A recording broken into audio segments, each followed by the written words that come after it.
Y si podíamos hacer un resumen, una palabra que pueda decir qué es la vida cristiana, qué interpretamos por la vida cristiana.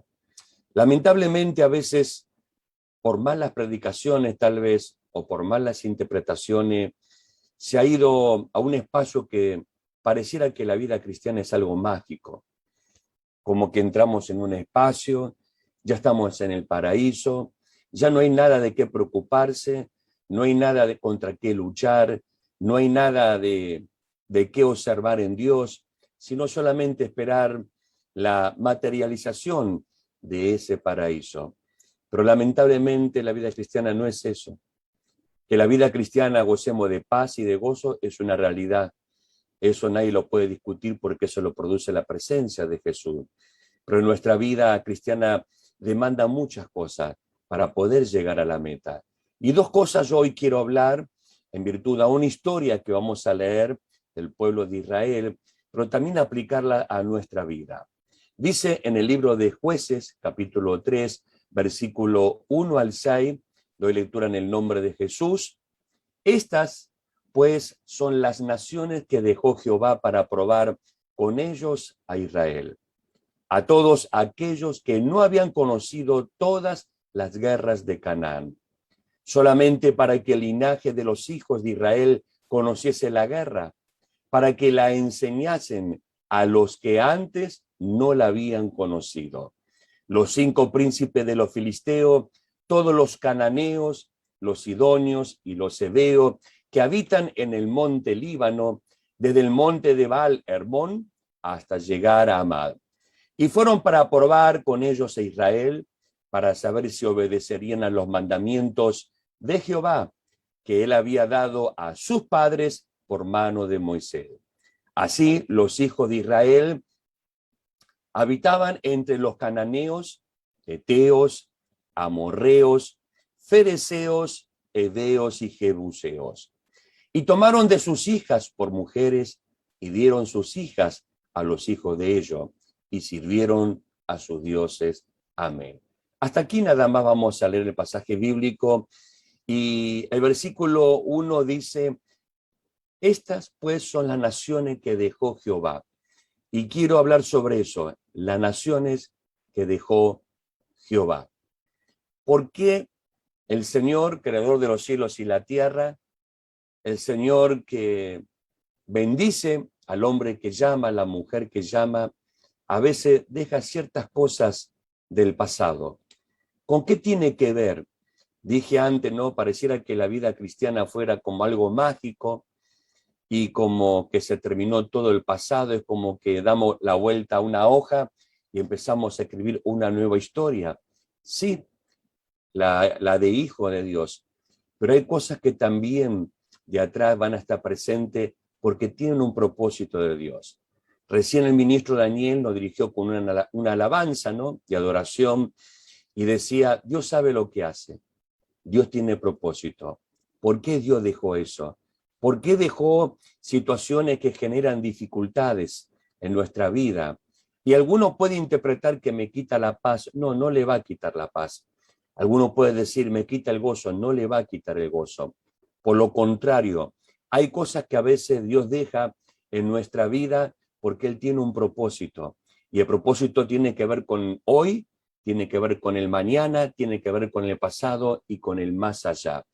Y tal vez con el solamente hoy disfrutar del gozo y la presencia del Señor no me alcanza para mañana, no me alcanza para pasado, no me alcanza para el mes que viene, tal vez no me alcance para llegar a la eternidad, sino que tengo que tener ciertas cosas o desarrollar ciertas cosas en mi vida para que me puedan ayudar a acompañar esas cosas de la mano del Señor, siempre llegar a la meta que el Señor tiene para nuestras vidas en común, ¿no?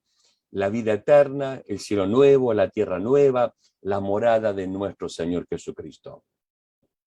Entonces, este pasaje bíblico, cuando miramos no solamente esta generación, sino las generaciones anteriores a esta, nos muestra, ¿no?, la historia que Dios había ayudado a Israel a conquistar la tierra de Canaán, que estaba habitada en aquel entonces por naciones malvadas.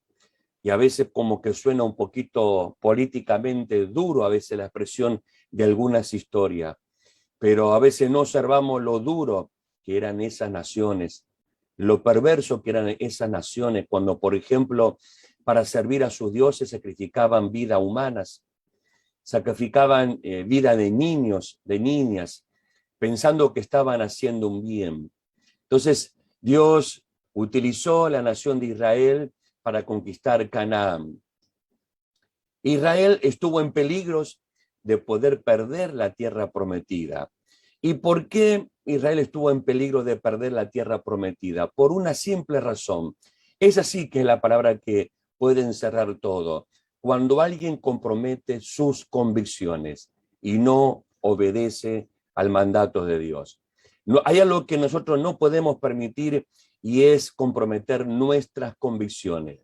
Pueden surgir situaciones a veces que cuando comprometemos nuestras convicciones porque negociamos ciertas cosas, nos pueden dar un punto de ventaja a lo mejor en el día de hoy. Pues recuerde que este punto de ventaja que hoy le puede dar puede debilitar muchísimo el caminar del día de mañana.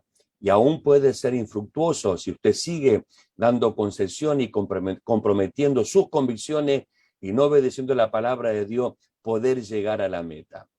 ¿Qué nos puede decir o cómo podemos resumir este libro de Jueces? Lo podemos decir que tiene un triple propósito y que también se aplica a nuestra vida de alguna forma, que nos muestra cosas que nos unen.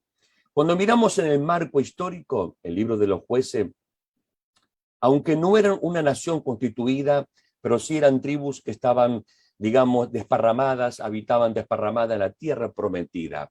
Pero tenían algo en común, tenían una historia que los unía. ¿Cuál era la historia? La historia que su antepasado, o algunos de ellos como niños tal vez, o cuando eran niños, estuvieron en Egipto, la experiencia de la esclavitud, la liberación que el Señor hizo a través de Moisés y la posesión de la tierra prometida. Cuando miramos lo teológico, en lo bíblico, se establece la obediencia a la ley que el Señor le había dado por medio de Moisés al pueblo de Israel ya salido de Egipto.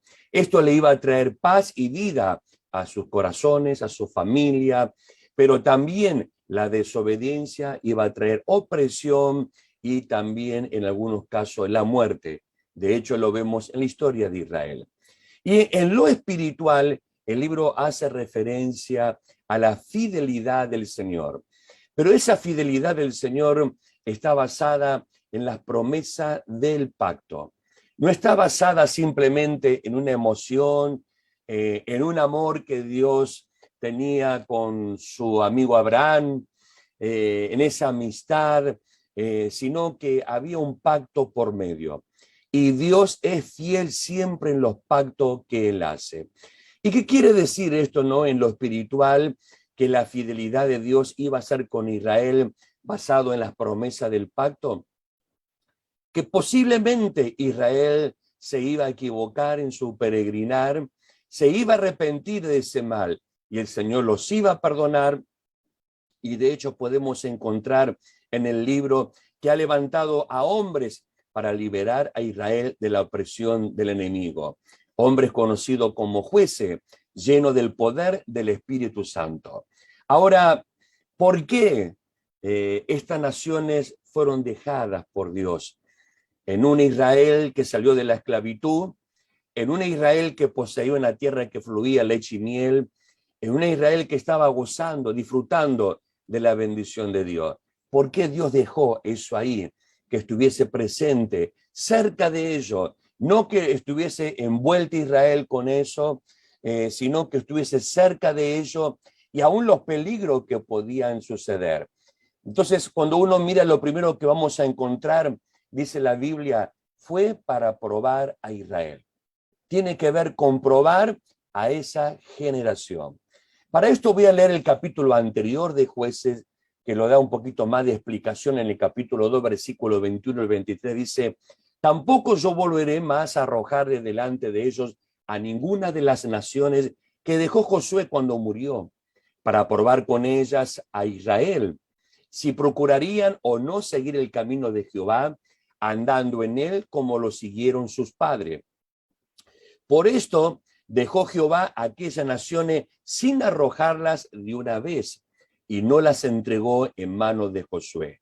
Y dice el versículo luego, Josué 3:4, y fueron para probar con ellos a Israel, para saber si obedecerían a los mandamientos de Jehová que él había dado a sus padres por mano de Moisés.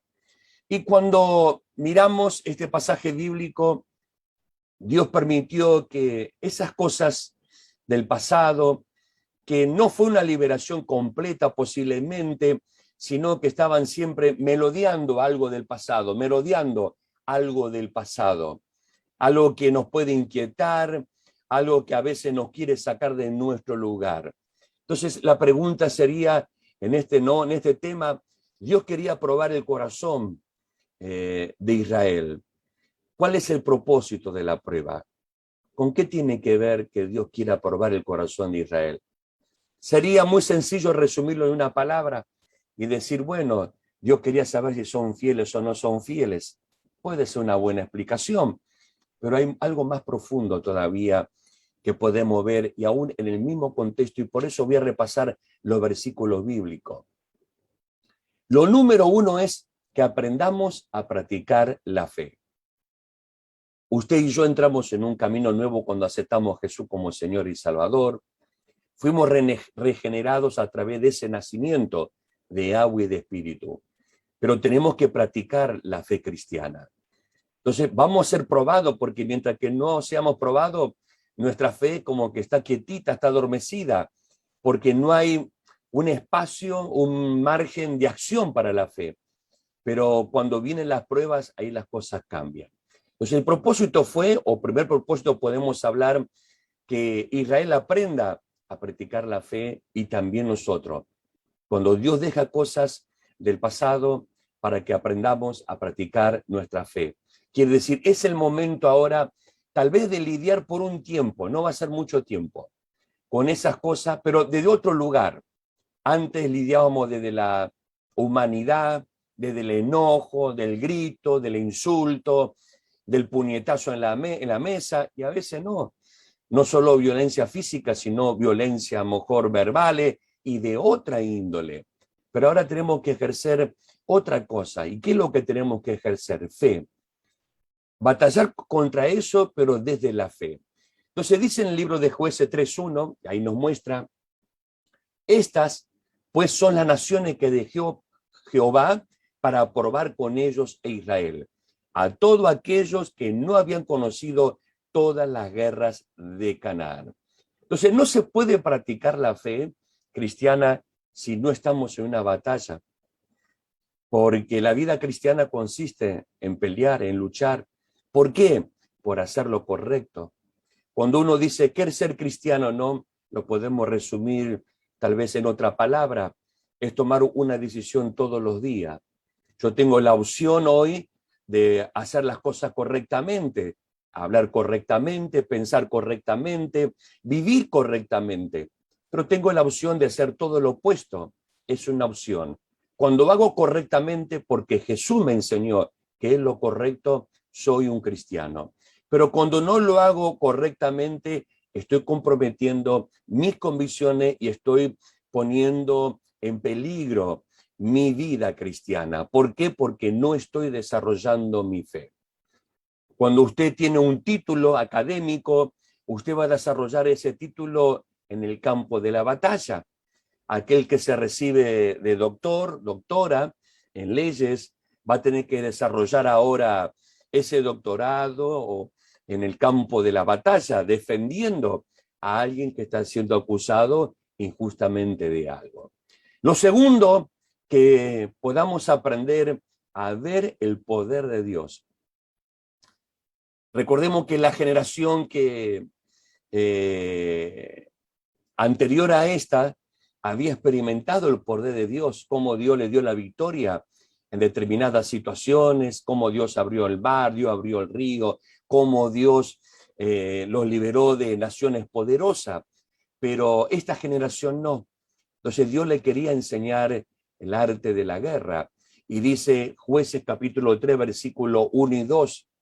Estas pues son las naciones que dejó Jehová para probar con ellas a Israel, a todas aquellos que no habían conocido todas las guerras de Canaán, solamente para que el linaje de los hijos de Israel conociese la guerra, para que la enseñasen a los que antes no la habían conocido. Entonces el poder de Dios se va a conocer en el campo de batalla.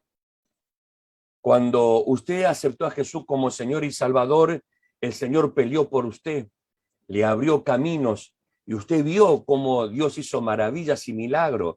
Algunos fueron sanados, otros fueron liberados de cosas terribles, algunos inclusive volvieron casi desde la muerte.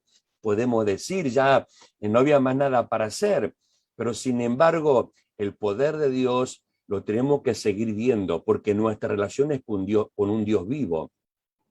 Entonces, la única forma de ver el poder de Dios es en el campo de la batalla. Cuando está el sufrimiento, por ejemplo, creo que casi siempre, ¿no? Sea causado por una enfermedad, por diferencia que podemos tener con nuestro prójimo. Puede ser la esposa, el esposo, los padres, los hijos, el vecino, el compañero de trabajo, de estudio. Aún puede ser en la iglesia misma alguna diferencia que podemos tener con algún hermano o hermana. Entonces, ¿cómo resolverlo a veces, y más cuando del otro lado de nosotros vemos que es una guerra encarnizada, brutal, total, y como que nos tiran con todo lo que tienen para destruirnos, sea verbalmente y a veces usando otros recursos también. Pero cuando practicamos la fe, lo segundo que vamos a ver es el poder de Dios. Mire qué interesante, ¿no? Cuando Dios nos prueba, cuántas cosas conocemos de Dios.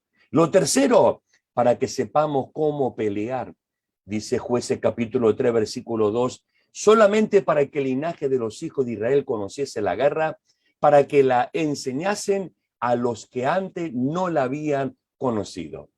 Hermano, la vida cristiana es una lucha entre el bien y el mal, y después voy a decir cómo se da esa lucha. El cristiano que ignore que está en batalla está propenso a caer, pero en cuestión de tiempo nada más, de muy breve tiempo en las arenas de la batalla. No importa cómo se llamen esas arenas, pero me refiero a las batallas de caer en el pecado. Entonces el cristiano está en continua batalla. Aún a veces dormimos y el Espíritu Santo nos ayuda en nuestros sueños y nos da la victoria. Ahí vemos de vuelta el poder de Dios. A veces lo vemos durante el día, como el enemigo viene y utiliza recursos, puede ser personas y otras situaciones para enfrentarnos. Y sabemos que tenemos que pelear la batalla. No pelearla es entregarse, es rendirse. Pues acá no hay opción en la vida cristiana de poder decir, bueno, levanto la bandera blanca y me rindo, porque es entregarse al enemigo, es volver al pasado, es volver a ser esclavo del pasado de vuelta, cuando Dios nos llamó a libertad. Y si ustedes miran bien, digamos, los dogmas no doctrinarios de las políticas o de ideologías políticas, siempre se esgrime la libertad del hombre. Y estuve pensando mucho en eso. Y hermano, creo que es el bien más preciado que los hombres necesitamos, la libertad. Libre de a veces de nosotros mismos, en el sentido del rencor, del odio, del pecado, libre de la enfermedad, libre de la esclavitud, libre de la muerte, de cuántas cosas. Pero para eso hay que pelear. Entonces, una de las cosas que Dios probaba al corazón de Israel, lo tercero, y vuelvo a enumerar, lo primero tenía que ver, cuando Dios tenía ese propósito con Israel, probar a Israel, tenía que ver para que aprendan a practicar la fe cristiana, para que vean el poder de Dios y que se manifiesta en el campo de batalla, que sepan cómo pelear la batalla. Lo cuarto, que aprendan a obedecer al Señor. Dice en Jueces capítulo 3, versículo 4, y fueron para probar con ellos a Israel para saber si obedecerían a los mandamientos de Jehová que él había dado a su padre por mano de Moisés. Entonces, dígame que nunca le pasó cuando pasó situaciones adversas y usted hizo un replanteo Porque siempre nos preguntamos, ¿por qué nos está pasando esto? ¿Por qué me está sucediendo esto? No siempre vamos a tener la explicación de todo, y tal vez de muchas cosas no. Algunas tienen que ser, o son a veces no, que son parte de la vida. Otras tienen que ver con lo espiritual, tienen que ver con nosotros, tienen que ver con luchar, tienen que ver con acercarnos a Dios, tienen que ver por una causa, tienen que ver porque no es simplemente contra nosotros, sino por lo que representamos nosotros. Cuando uno dice, ¿dónde yo puedo ver el amor de Dios? ¿Dónde puedo ver el mensaje de Jesús? ¿Dónde puedo ver el testimonio de Jesucristo aquí en la tierra? En sus seguidores. ¿Quiénes son sus seguidores? La iglesia del Señor Jesucristo, que se compone de hombres y mujeres. En usted, en mí, este mundo puede ver el amor de Dios. En usted y en mí, este mundo puede conocer la verdad de Dios. En usted y en mí, este mundo puede ver la misericordia de Dios. ¿Y cuántas cosas más? No las puede ver simplemente en lo físico, en el hecho que algo se va a materializar de Dios. No, lo ve en su creación. Y usted y yo somos la nueva creación de Dios. Entonces, cuando muchas veces pasan cosas y decimos, bueno, algunas pueden ser que pasen porque son cosas normales de la vida, otras tienen que ver conmigo, con Dios que me está probando, otras tienen que ver por lo que yo represento. Represento eso, el amor de Dios, la verdad de Dios, las convicciones, la fe, la esperanza, el amor. Eso es lo que el mundo puede ver en mí. Entonces, cuando hablamos para que aprendamos los mandamientos del Señor, no podemos representar algo cuando no conocemos ese algo. No podemos hablar de ese algo cuando no lo conocemos. No podemos tener una relación con ese algo, en este caso con Dios, cuando no conocemos su mandamiento. Entonces, la quinta causa fue, o la cuarta causa, era para que aprendieran a obedecer al Señor. Y la quinta era para que aprendamos los mandamientos del Señor. Ahora, Dios permite que seamos tentados para ser probados. Santiago capítulo 1, versículo 2 y 3 nos dice la palabra del Señor. Hermanos míos, tened por sumo gozo cuando os halláis en diversas pruebas, sabiendo que la prueba de vuestra fe produce paciencia. Este es un mensaje ya en el Nuevo Testamento y que el Espíritu Santo utiliza a Santiago diciéndonos a nosotros, a la iglesia del Señor, a lo que representamos un valor de parte de Dios, que nos sintamos gozosos cuando nos encontremos en diversas pruebas, sabiendo que la finalidad de la prueba tiene un propósito, produce paciencia. Ahora, cuando somos probados, hay algo que he mencionado, ¿no?, al comienzo, cuando nombré cierta característica del libro de los jueces y hablé sobre el pacto. Nunca va a haber fidelidad si no hay un pacto establecido. Uno puede decir, no lo entiendo. Si no hay un pacto con alguien de fidelidad, en el caso del matrimonio, ¿por qué voy a ser fiel si yo no prometí? ¿Por qué voy a ser fiel en determinadas cosas si yo no pacté nada? ¿En virtud a qué? A un sentimiento por un tiempo. ¿Y después qué? Pero cuando hay un pacto por medio, ya las cosas cambian. Y hablamos sobre lo que, o sea, en lo espiritual, de cómo Dios tenía basado un pacto en las promesas para Israel, para ser fiel Dios en su relación con Israel, porque había un pacto por medio. Entonces, no habrá fidelidad si no tenemos un pacto. Pero hermano, un pacto con la verdad, conocer la verdad, no simplemente redondear todo en Jesucristo y después vivimos como queremos vivir y cada uno interpreta el evangelio de una forma diferente y es más, se lleva a un punto que solamente se resume la gracia y el corazón.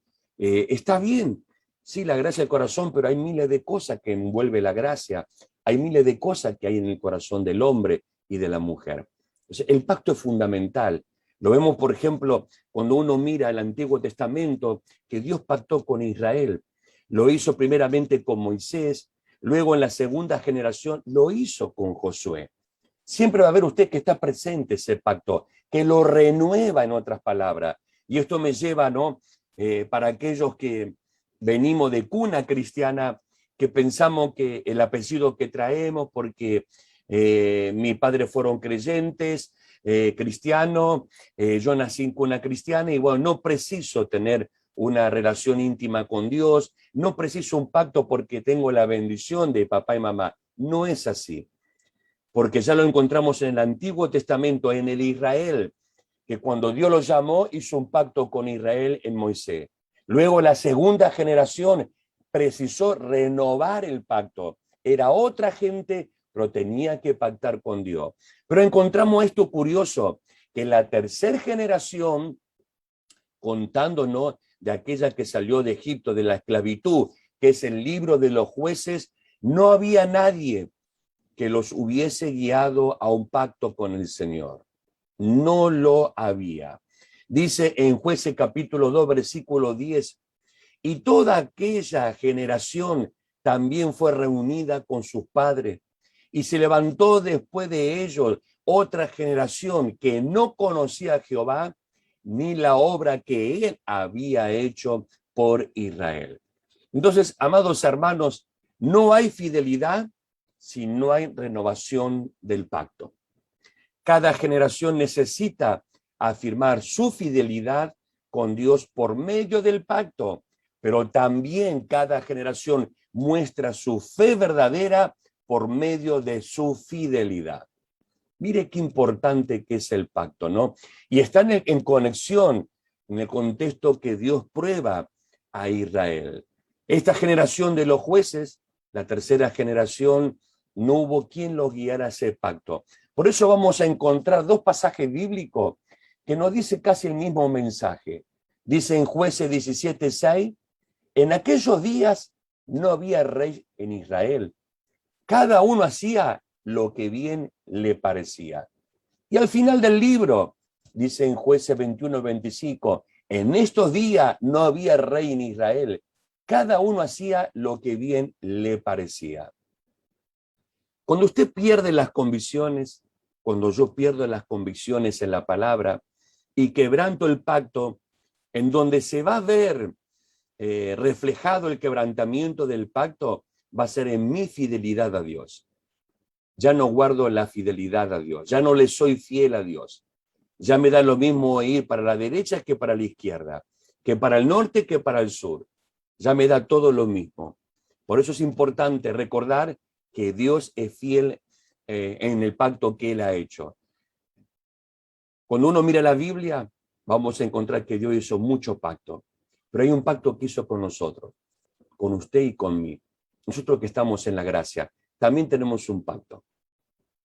Dice en Hebreos capítulo 12, versículo 24, a Jesús, el mediador del nuevo pacto, y a la sangre rociada, que habla mejor que la de Abel. ¿Quién es el mediador del nuevo pacto? Jesús.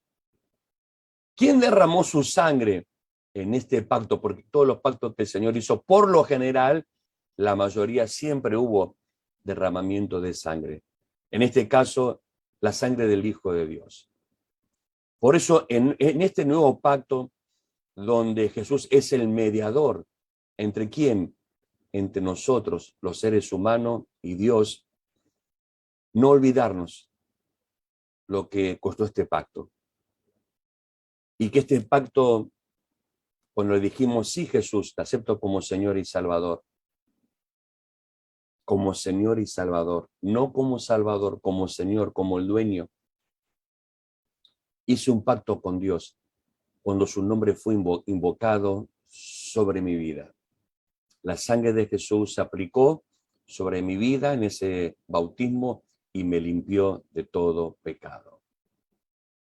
Decía no, ¿por qué Dios dejó estas naciones? Y la primera respuesta fue para probar a Israel. La segunda es para enseñarle la experiencia de la guerra. Dice en el versículo 2 de Jueces 3, solamente para que el linaje de los hijos de Israel conociese la guerra, para que la enseñasen a los que antes no la habían conocido. Para el Hijo de Dios, la batalla no tiene que ver con la salvación. Presta atención a esto. No tiene que ver con la salvación, sino tiene que ver con algo que nos ayuda a permanecer salvos, con la santificación. Alguien dirá, no, pastor, se está equivocando. Deje que la Biblia le hable. Dice en primera de Pedro 1, 15 al 16, sino como aquel que os llamó es santo, léalo bien, y si lo puede repetir conmigo mejor. Sed también vosotros santos en toda vuestra manera de vivir, porque escrito está, sé santo porque yo soy santo. Palabra de Dios.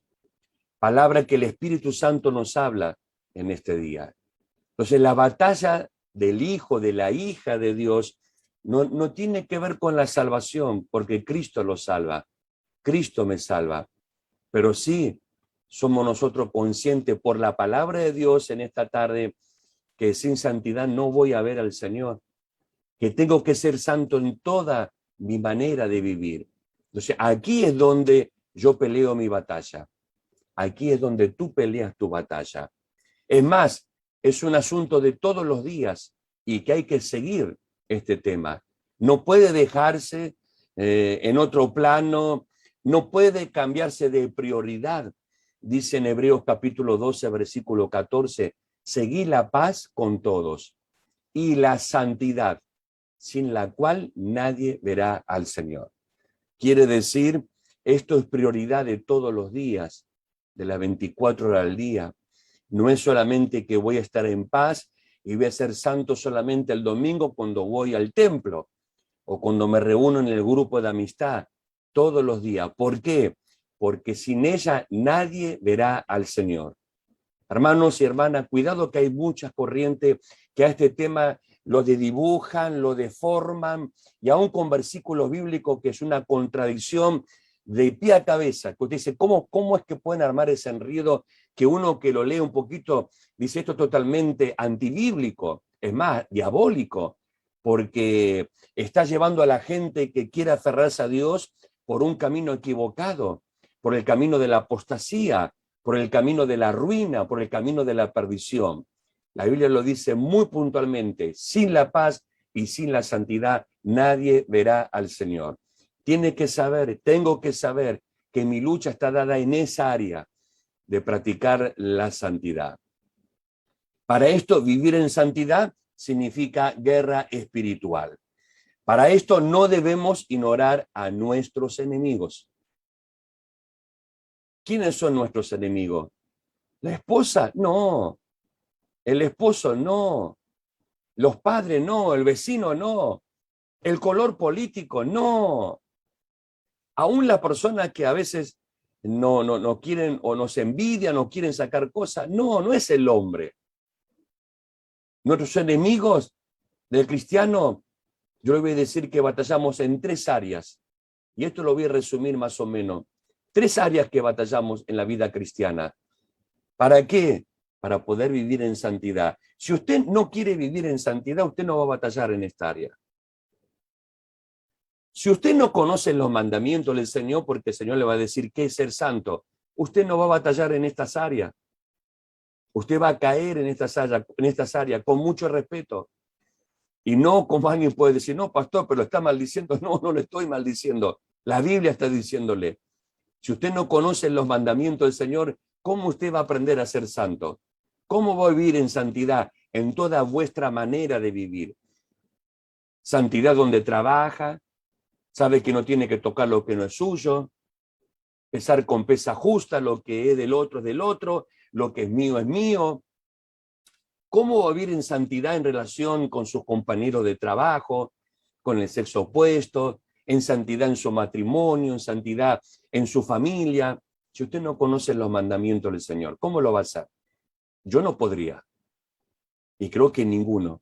Por eso fueron dados los mandamientos del Señor, para que sepamos qué es lo que a Dios le agrada, para que sepamos qué es lo que es ser santo. Y no es un capricho decir, claro, estamos hablando del beneficio de Dios, porque al hablar de lo que a Dios le agrada, lo que estamos diciendo, esto me permite acercarme a Dios. Esto me abre un camino al Señor. Esto me da una relación con el Señor. Porque la falta de santidad, la perdición que estaba sobre nosotros me tenía lejos de Dios. Pero la santidad agrada a Dios. Son espacios donde Dios se mueve. Son espacios donde Dios habita. Son espacios donde está el poder de Dios. Entonces, en la guerra espiritual que tenemos, y vuelvo a repetirlo, tiene que ver con nuestra santidad. Lo vamos a ver reflejado en 3 áreas. Ya conocemos los mandamientos, la mayoría. Sabemos que la batalla está en esa área, que el enemigo nos quiere robar la santidad. ¿Para qué? Para que no veamos al Señor, y nuestra esperanza es ver al Señor. Entonces, el cristiano batalla en 3 áreas. La número 1, el mal que está dentro de nosotros, llamado la carne. Está presente todos los días de nuestra vida. No se olvide, nuestra carne siempre quiere salir a luz. Nuestra carne siempre quiere reclamar los derechos pecaminosos. Yo quiero esto, yo quiero lo otro. Y no importa si violo el derecho de alguien, si tomo algo de alguien, basta que me traiga placer a mi carne, está bien. Y así hemos destruido nuestra vida, nuestros matrimonios, familia, vida de otras personas, y así se van arruinando los seres humanos aquí en la tierra. Miren, por ejemplo, aquellas personas que aman las riquezas y no le importa el pobre, y cuántas vidas han arruinado, y con esto no quiero generar una grieta, como se le llama hoy, ni resentimiento, pero cuántos ricos han dañado vidas de personas por esa vorágine de más tener y más tener. No importa si le saco los derechos que le corresponde al que trabajó, al que sudó, al que transpiró la camiseta trabajando, y me aprovecho de ese derecho, que él lo ganó ese dinero, pero como yo soy el que pago, me puedo quedar con algo que le corresponde a él, pero le hago un daño a él, porque ese tiempo que él trabajó es tiempo que se tradujo en dinero, y es dinero que él necesita para vivir, su matrimonio, sus hijos.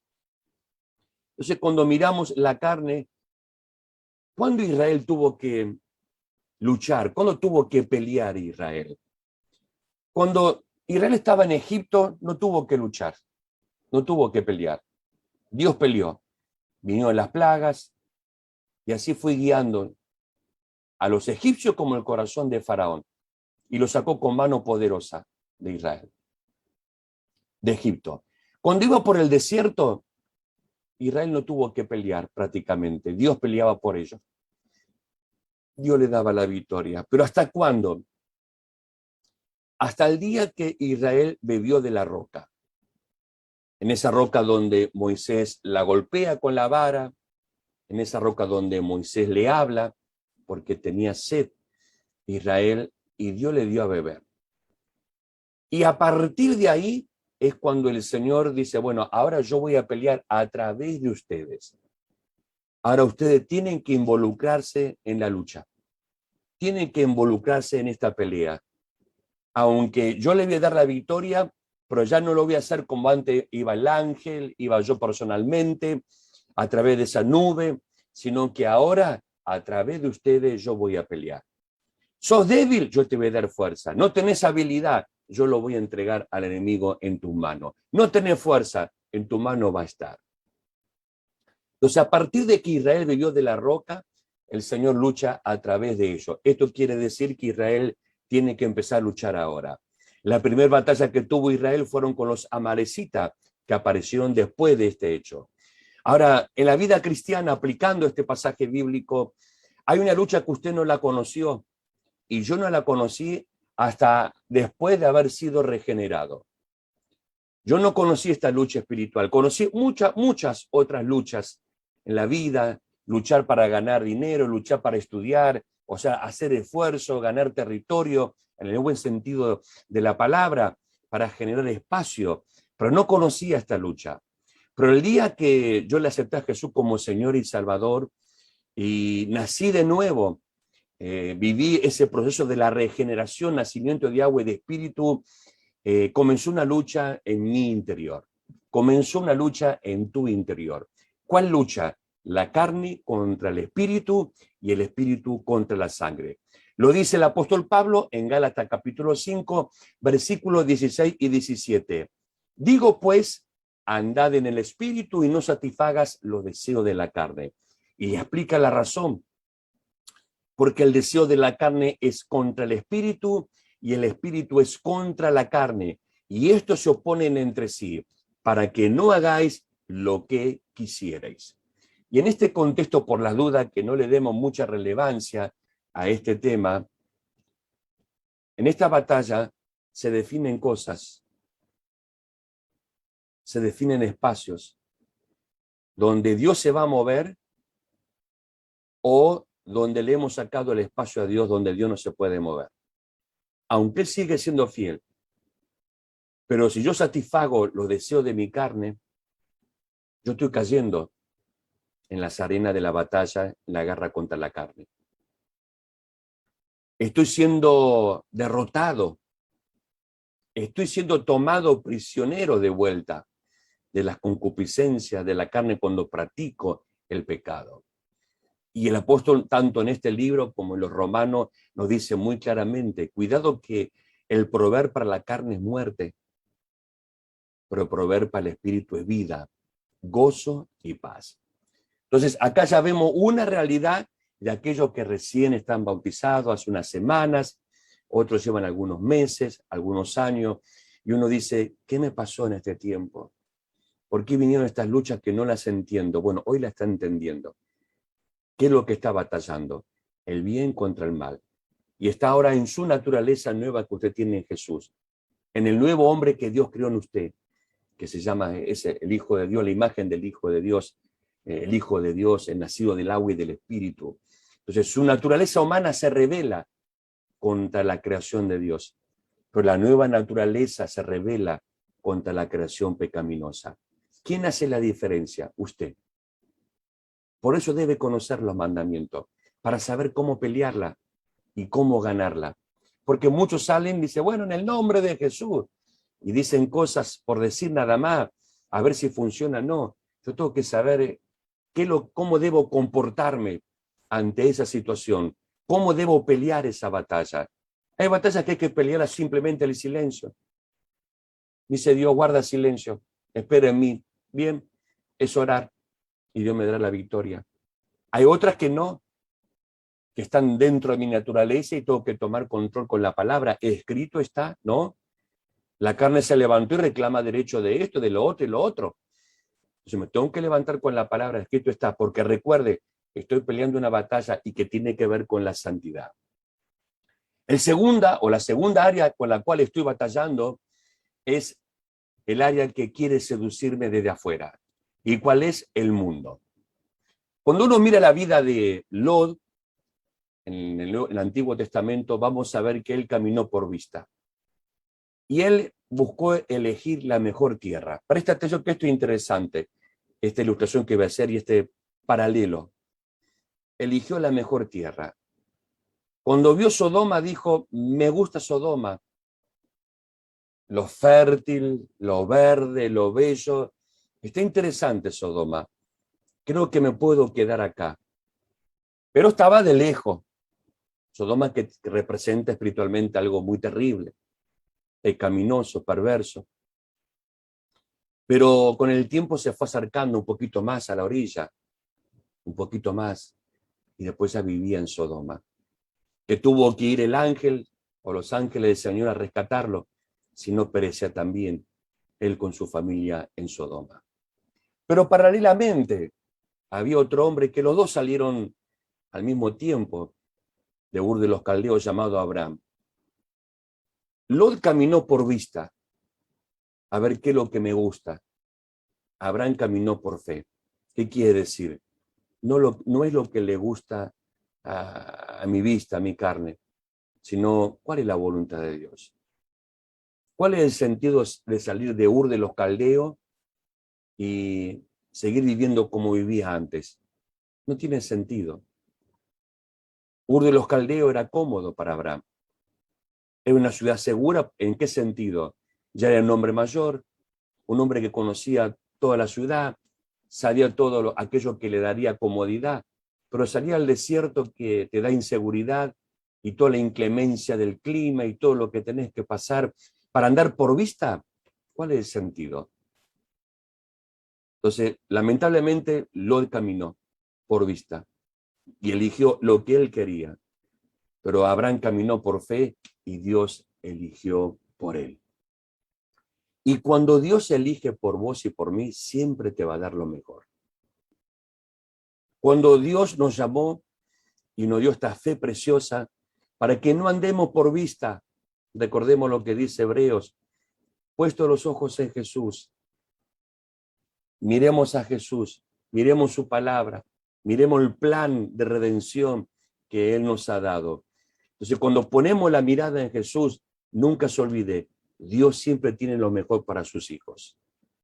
Lo mejor que usted puede encontrar en la tierra tiene poca cadena, tiene poca piola, como dicen a veces, poco tiempo, se termina muy pronto.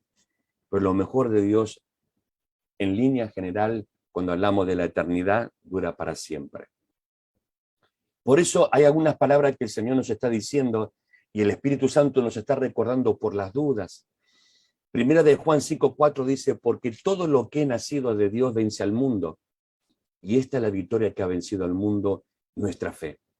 Recuerde que Dios quería probar y Dios prueba para que desarrollemos la fe. Es fácil ser cristiano cuando todo te va bien. Es fácil decir tengo fe cuando todo va bien. Pero qué difícil es ser cristiano cuando se complican las cosas. Qué difícil es practicar la fe. No imposible, pero practicar la fe cuando la economía nos cierra, cuando la enfermedad, la crisis de la enfermedad o la crisis de otra índole golpea la puerta de nuestras vidas y ahí seguir ejerciendo fe. Entonces, el apóstol Juan, el Espíritu Santo por Juan está diciendo la victoria de aquello que nos quiere seducir, que el mundo nos quiere seducir. Recuerde, su carne reclama derechos. El mundo reclama derechos. No, usted es del mundo. Y dice, ya no somos de este mundo. Estamos en el mundo, pero no somos del mundo. Estamos de peregrino nada más. ¿Cómo es que la vencemos? Bueno, ¿qué es lo que vence este mundo? ¿Cómo lo vencemos nosotros? La fe. La fe. Luego dice en 1 de Juan capítulo 2, versículos 15 al 17, no améis al mundo ni las cosas que están en el mundo. Si alguno ama al mundo, el amor del Padre no está en él, porque todo lo que hay en el mundo, los deseos de la carne, los deseos de los ojos y la vanagloria de la vida, no proviene del Padre, sino del mundo. Y el mundo pasa y sus deseos, pero el que hace la voluntad de Dios permanece para siempre. Lot fue seducido por el mundo. ¡Wow! ¡Qué hermoso que es Sodoma! ¡Qué hermosa ciudad! ¡Qué valle fértil! El verdor, el río, los lagos. ¡Qué hermoso que es esto! Fue seducido y fue atrapado. Abraham no. Abraham era un hombre de fe. Por eso se nos llama a no amar, no a las personas que están en el mundo. A las personas hay que amarlas, porque la única forma que el mundo pueda ver el amor de Dios es a través de nosotros, de nuestra conducta, de nuestras acciones. Ellos pueden ver el amor de Dios. Y aún reflejado también soberanamente cuando Dios hace otras cosas. Y lo tercero, otra área que somos atacados y que tenemos que pelear es cuando somos atacados en las regiones celestes, que está asociado a nuestra mente. Y si uno mira la Biblia, la primera batalla que se perdió en la historia de la humanidad fue en el huerto del Edén. ¿En dónde se realizó esa batalla y la humanidad la perdió? Cuando Satanás apuntó a la mente de Eva. ¿En qué sentido apuntó? Así que te dijo Dios, Eva, que no comas de este árbol. Algo se guardó porque vas a ser como Dios, pero apuntó a la mente. ¿Y qué quiero decir con esto?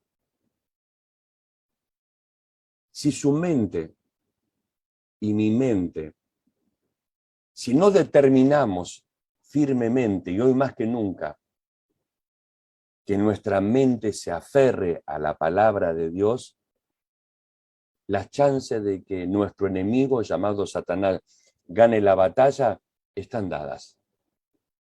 ¿Por qué? porque él va a plantar la mentira. Y una vez que plantó la mentira, ya está, perdí la batalla. ¿Qué es lo que me da la diferencia para ganar la batalla? La verdad de Dios. Entonces hay que aferrarse a las verdades de Dios, a las promesas de Dios.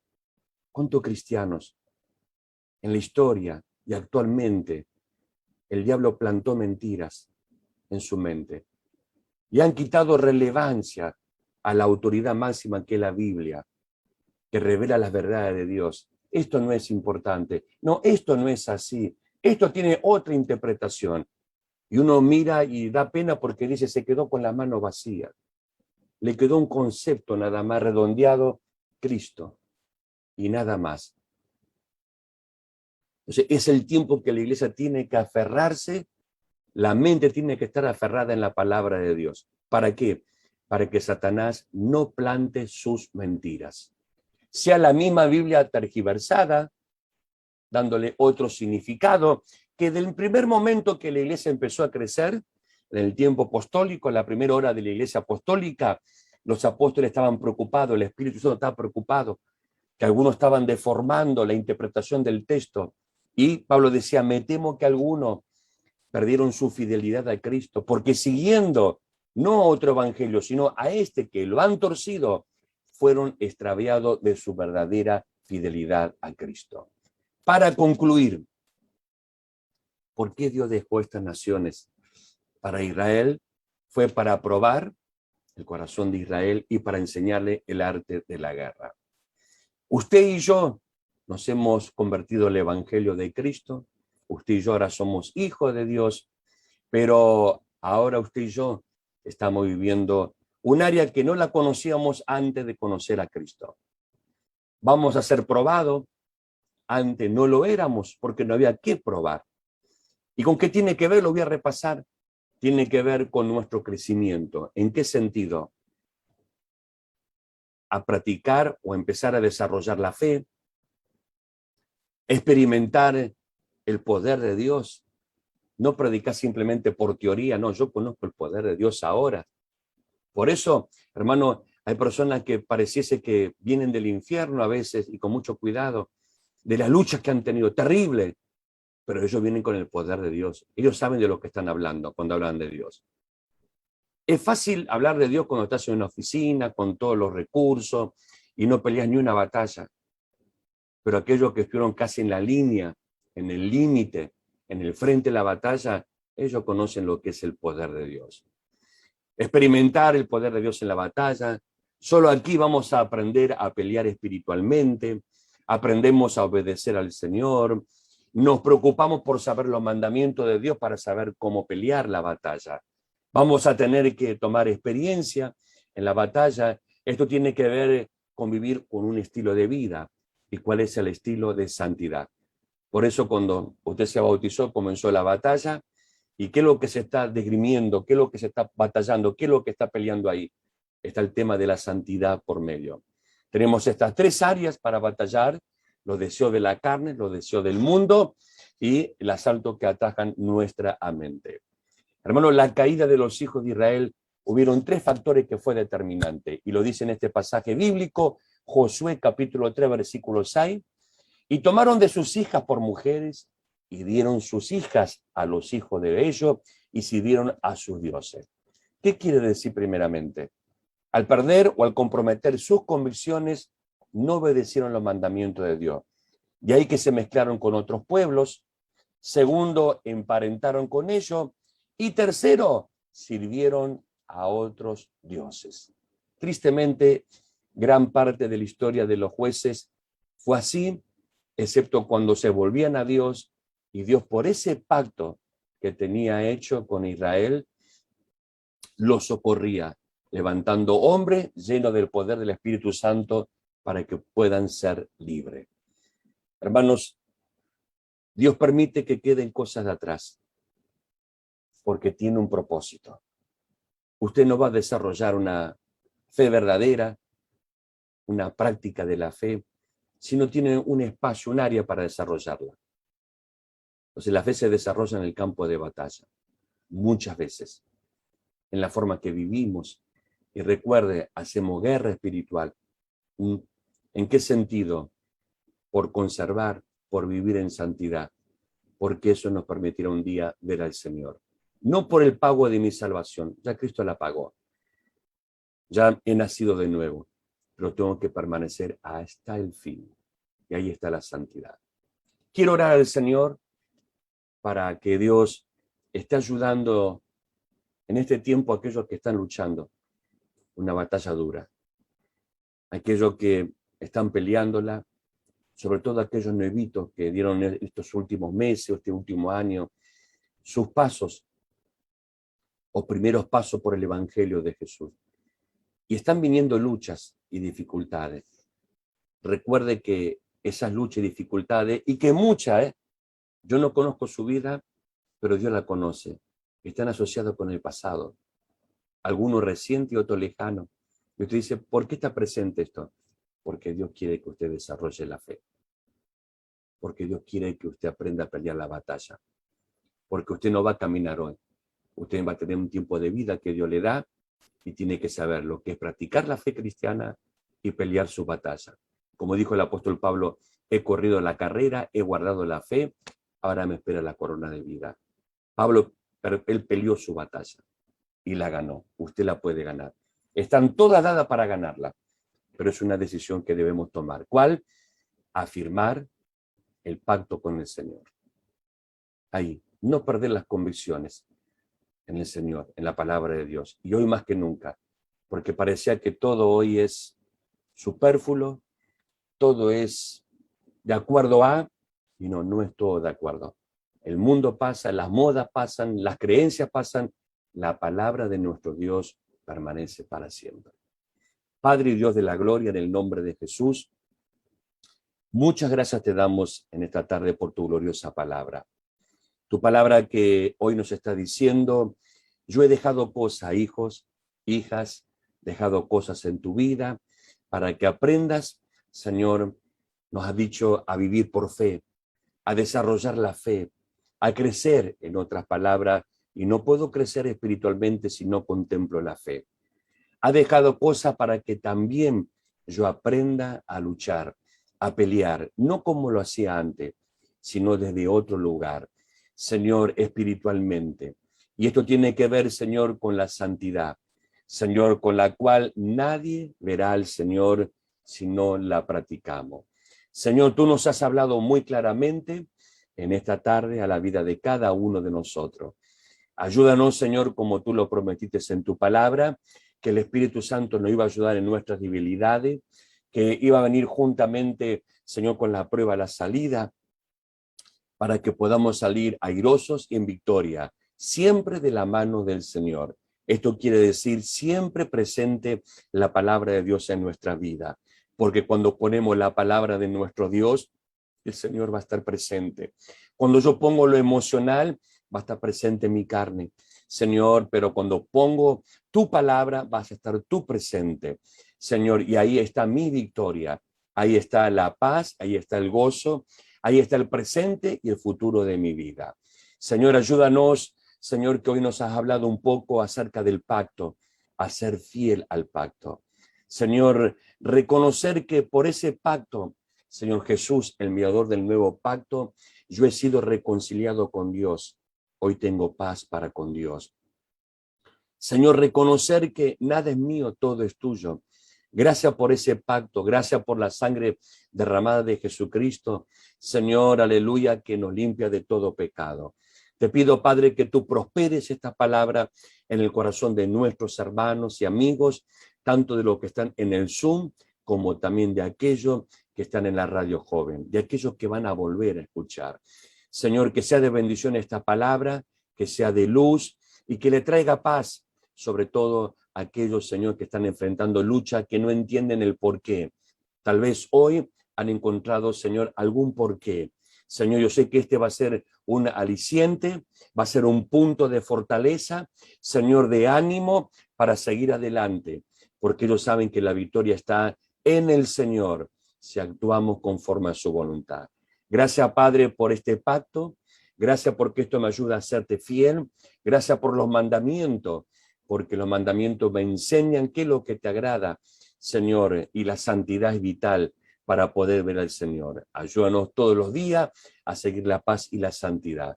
En el nombre de Jesús, como dijo el apóstol Pedro, inspirado por el Espíritu Santo de Dios, Señor, en toda nuestra manera de vivir, ser santo. Gracias, Padre. Señor, tu palabra no ha perdido vigencia, aunque, Señor, los hombres le quieran quitar autoridad y vigencia, tu palabra es más vigente que nunca, Señor, y ella va a prevalecer la historia de la humanidad en la tierra, y ella juzgará en el día postrero. Gracias por la palabra viva y de verdad que tú nos das. Bendecimos y glorificamos tu nombre y te damos la gloria a tu nombre. En el nombre de Jesucristo. Amén. Aquellos que están en la Radio Joven, nos despedimos de ustedes, deseándole una semana muy bendecida junto a su familia. Que Dios le bendiga, Dios le guarde. Y el día viernes que viene, a las 22 horas, podés conectarte a la radio para seguir escuchando palabra de Dios. También, si te interesa más información o tienes dudas o problemas, puedes mandar un mensaje al teléfono de la radio 11 50 555 359 y alguien te va a responder. De hecho, tenemos muchas personas de diferentes países, inclusive, que se han conectado y hoy Dios las ha bendecido, Dios las ha transformado. Dios te bendiga muy ricamente.